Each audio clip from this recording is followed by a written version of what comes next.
Utah politics. Thanks so much for joining us. I'm Glenn Mills. It is time to go inside Utah politics. We do begin this morning with Manuel Romero. He is the author of Me America, The Evolution of an American Family. Manuel, welcome to the show. Great to have you here. Thank you for having me.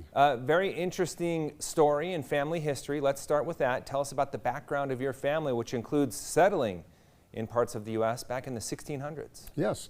So my family basically came to Utah via New Mexico, via Spain and Mexico. In 1603, they came to explore and settle what was then the Spanish frontier. And so they came up from Mexico and settled here and were and played a huge part in New Mexico history. Ever since they were there for the 350 years. Yeah, what are some of the big contributions they made to that part of the country? Sure. So one of the ones that I want to and studied the most and researched the most was my mother's great-grandfather. His name was Roque Madrid. He was a colonel in the Mexican army, or I'm sorry, the Spanish military, and came up and he helped resettle in 1680 after the Indian revolt.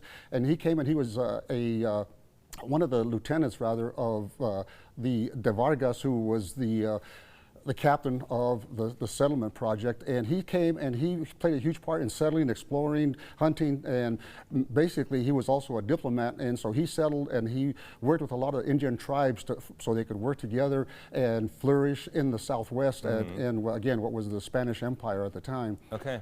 Talk about the migration here to the state of Utah. Yes. So understand that our family was here and had settled in the New Mexico territory or the New Mexico area since 1603. And in 1821, all of a sudden we find ourselves, our ancestors find themselves as Mexican citizens after Mexico won its independence. And then after the U.S.-Mexican War that ended in 1848, we found ourselves as American citizens. So my great-grandmother became the citizens of 3 different countries without ever leaving her house.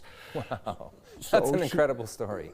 So they were there for approximately 350 years. And then in the 1950s, because of the settlers had gotten this land grants from the King of Spain and from the Mexican government, but little by little the U.S. Forest Service began confiscating these lands, so subsistence farming became more difficult, and that's when people in the 30s and 40s and 50s began to migrate from basically northern New Mexico to here in Utah to work at the Kennecott mines and for the defense industry, and that brought hundreds and hundreds of families from that part of the country and settled here, and primarily in Ogden and in Salt Lake and in Tooele. And so we've again have been here since the mid-1950s. Okay, and talk about the contribution to Utah politics. Sure. So understand, I have been a delegate 15 times to the Democratic Party convention, member of the Hispanic caucus. So I've been pretty involved most of my adult life and became pretty active in the civil rights movement of the 1970s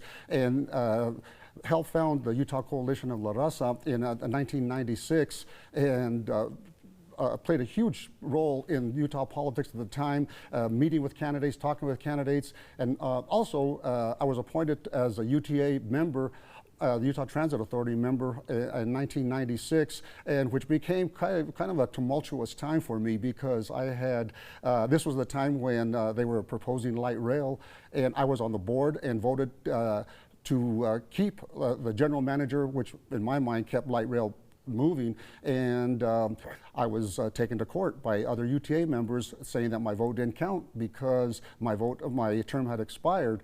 So took me to court, and that day of the decision, I think every camera in the state, every news organization in the state was there to hear the judge's announcement. Anyway, he voted in my favor, and UTA went forward. Talk about the way Utah has changed over the decades. You mentioned your family coming back in the 50s, so several decades since then. How has Utah changed when it comes to a more diverse population? Well, Utah, especially some of these counties, Salt Lake County, Utah County, Weber County, they have changed dramatically. When we first arrived, when our families first arrived, most of the people were coming from the areas of New Mexico, from Texas, from Puerto Rico, those places.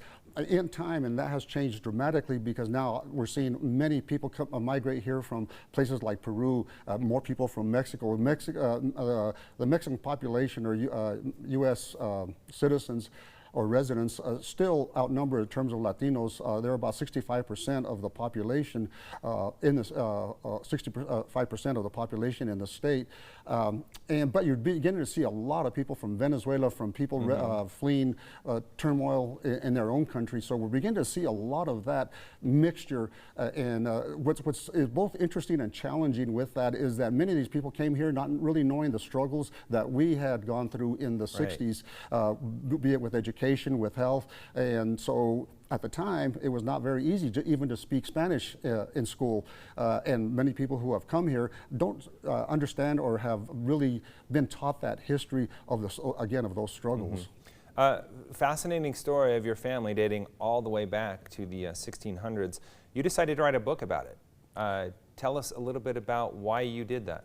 Sure. So in 1979, I was awarded a scholarship to go study in Mexico. After Mexico, they discovered this huge oil reserves, and they began to give scholarships to Mexican-American students living in the United States. So I was able to study at the Universidad Nacional Autónoma de Mexico for 2 years doing graduate work in political science. After I returned to the United States a few years later, a friend of mine called me and asked me if I would be willing to write a 20-page article on my experiences in Mexico. For a magazine out of San Antonio, Texas called the Bilingual Review. Well, I submitted 40 pages. Obviously, they had to cut it down, but later on, the same friend called me and told me, hey, you have the makings of a book here. And actually, this idea of a book has been percolating in my mind since the mid-1970s when Roots came out. I began really thinking, because I knew we had a story, and we just needed to sit down and research it. And writing the book was fascinating. I learned more than I could have I ever thought was there. It was just, as the more I studied, the more I researched, and also the more angry I became, because a lot of this stuff has not been taught to us in schools, understanding that our family did not come with pilgrims. They did not come or part of the 13 colonies. They were not even part of Ellis Island. Right. They did not go from east to west. They came from south to north. Yeah, very interesting book. You sent me a copy. I've been able to get through some of it, and I will finish it up. Anyone who's interested in picking it up, how can they do so?